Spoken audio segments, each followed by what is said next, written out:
Hey everyone, John Henry here, and today in the market psychology video, we're going to be talking about inventory day here on crude oil. Good old crude oil inventories. If you've been trading crude oil for a little while, you know exactly what I'm talking about. You may or may not be a fan of Wednesdays. But overall, the one big thing that we have to keep an eye on is usually about a half hour before the news comes out. That's when you want to play it a little bit safe. Let the news do its thing, get it out of its system, and then look to catch the follow-up. Now, before we start getting into the news and all of that, we need to know what happened yesterday. We had a nice drive up from the end of the morning session here, pretty much from 11 o'clock on. Beautiful little continued bull trend to the upside that finished off with a very strong spike higher with these last two candles at the end of the day.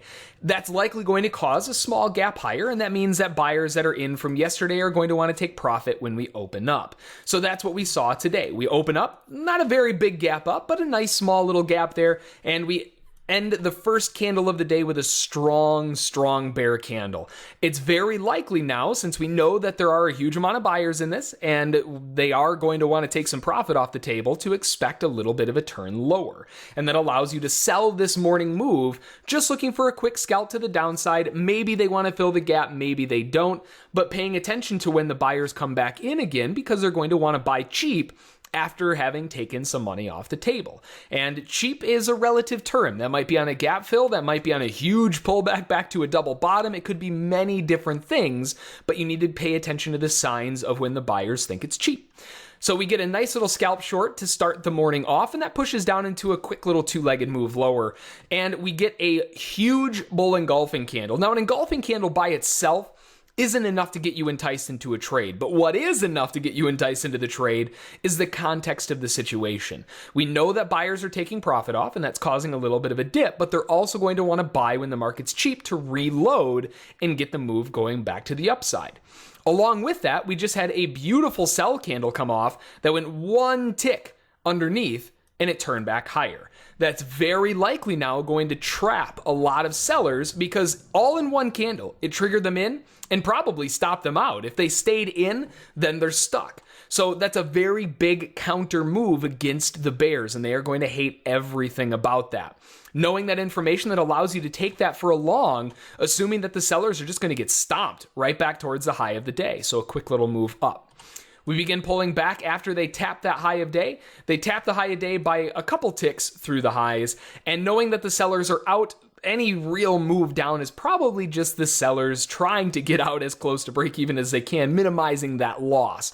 So when they poke their heads down like that, you get that big wick at the bottom, small little body on the top that tells you that they probably got out, and that allows you to take another quick move towards the upside. Then we start going into the dead zone, right? We start hitting that news block from about 10 to 10:30, and you normally want to sit and wait. Yes, you definitely could have bought some of this movement inside here. It's a beautiful rise higher, but you're playing with fire when you're trading around news, and that's the last thing that you want to be doing on this kind of day, is trading the news. So waiting for the news to get out of the way, we have a huge bullish reaction on the news, and that is going to make it so that a lot of the buyers that have been buying this entire time, they're going to want to take some profit, but it's also going to show them, hey, I mean, look how bullish this is. We might be able to get a little bit more out of this, right? That's when the greed starts kicking in. So then they're going to start looking for chances to buy low again to get a further drive up.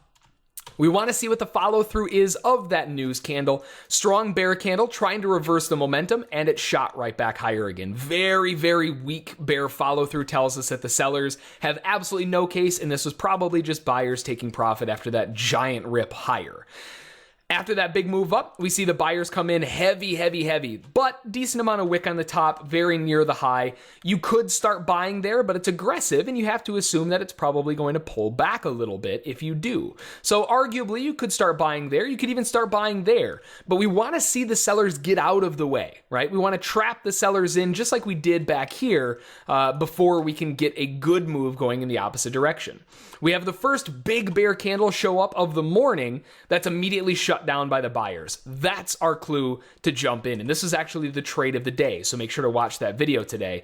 But that shutdown of the sellers, that's what you're looking for a quick scalp back up again, and that finished off the morning for us. Yeah, you could trade going into the afternoon, but generally after the first few moves after inventories has come out, that's when most folks hang up the coat and call it a day. So we will do the same. And that was a beautiful combination of technical analysis and market psychology coming together to give us some beautiful signals today.